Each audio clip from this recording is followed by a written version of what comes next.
Salut! On va aujourd'hui parler de stress. À notre époque, le stress a une très grande place dans nos vies.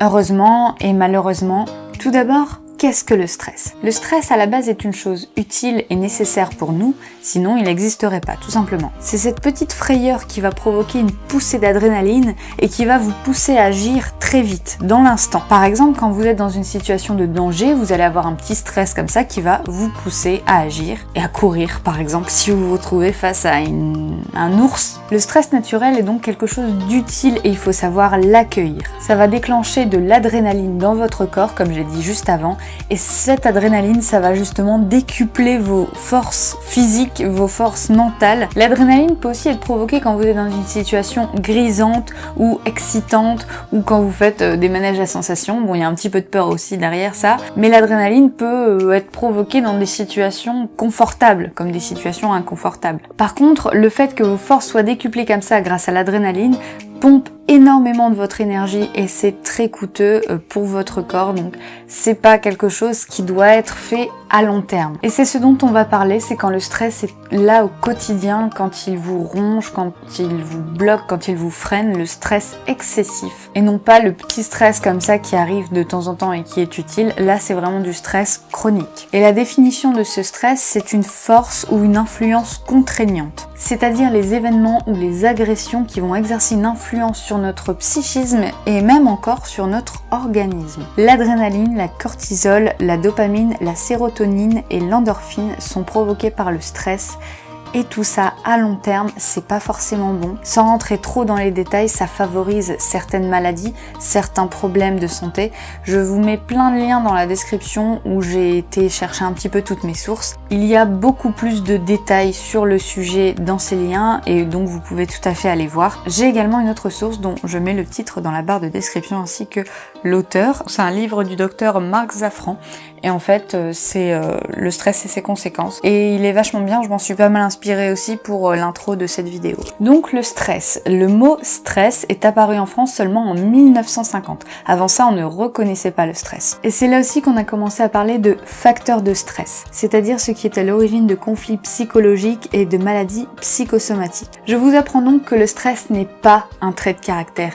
Il est pas possible de dire je suis une personne stressée, je suis comme ça, c'est dans mon caractère. Non, le stress c'est quelque chose d'utile qui nous sert en cas de danger, mais le reste du temps, non, ça n'est pas utile. Ce n'est pas non plus une maladie en soi ni une fatalité. Alors c'est une excellente nouvelle. En revanche, il peut y avoir de très lourdes conséquences au stress. Ça peut déclencher ou aggraver des maladies physiques telles que l'asthme, l'ulcère, la migraine, l'eczéma, le psoriasis, des problèmes digestifs, des allergies, des problèmes cardiaques, de la tension artérielle, des troubles de la respiration, et j'en passe beaucoup. Ça peut également déclencher des maladies psychosomatiques. Donc ce qu'on appelle maladie psychosomatique, c'est par exemple la spasmophilie, les phobies qu'on peut avoir, les insomnies, le somnambulisme, des TOC, la dépression même.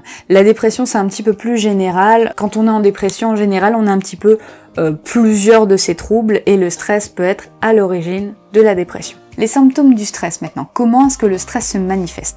Alors ça peut être des problèmes de concentration, de l'inattention d'une manière générale, des problèmes de mémoire, des problèmes de coordination de l'esprit, de l'indécision, un comportement changeant, des erreurs fréquentes aussi, des absences, de l'inattention comme je l'ai dit, et aussi une importance exagérée à des petits détails, ou même de la fatigue parce que ressentir tout ça au bout d'un moment c'est très fatigant. Alors si vous ressentez plusieurs de ces troubles, n'hésitez pas ne serait-ce qu'à vous demander, vous poser la question s'il n'y aurait pas un petit peu trop de stress excessif qui vous entoure et qui vient vous polluer. Il peut aussi y avoir des symptômes dans le comportement de la personne, par exemple une dépendance à l'alcool, au tabac à trop grande dose, de la boulimie, une perte d'appétit, de l'anorexie, une conduite en voiture agressive, une dispersion d'une manière générale dans les activités que la personne fait, des ongles rongés, des idées fixes, des pensées obsédantes et aussi, quand je parle de dispersion, c'est aussi le fait de pas savoir terminer une activité,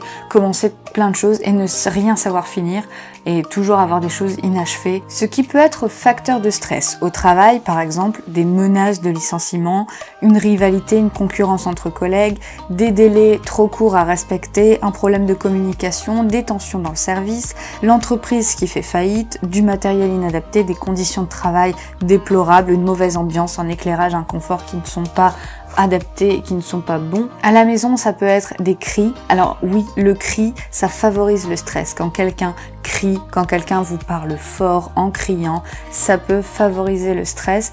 Les personnes sont plus ou moins sensibles à ça, mais le fait de crier n'arrange jamais rien. Au contraire, ça envenime et ça empire les choses. C'est pas toujours évident. Moi-même, des fois, je m'emballe et je commence à monter dans les aigus, mais quand je m'en aperçois, j'essaye de réduire le volume, j'essaye de me poser.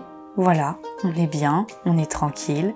Pas besoin de stresser. Donc les facteurs de stress à la maison, comme je disais, les disputes, le désaccord, l'humeur qui n'est pas compatible, les différents projets dans un couple, l'enfant qui est malade, les responsabilités, toutes les difficultés auxquelles on peut faire face. Dans la vie quotidienne, on peut faire face à des difficultés financières, à la perte d'un travail, à un départ en vacances aussi, ça peut être stressant.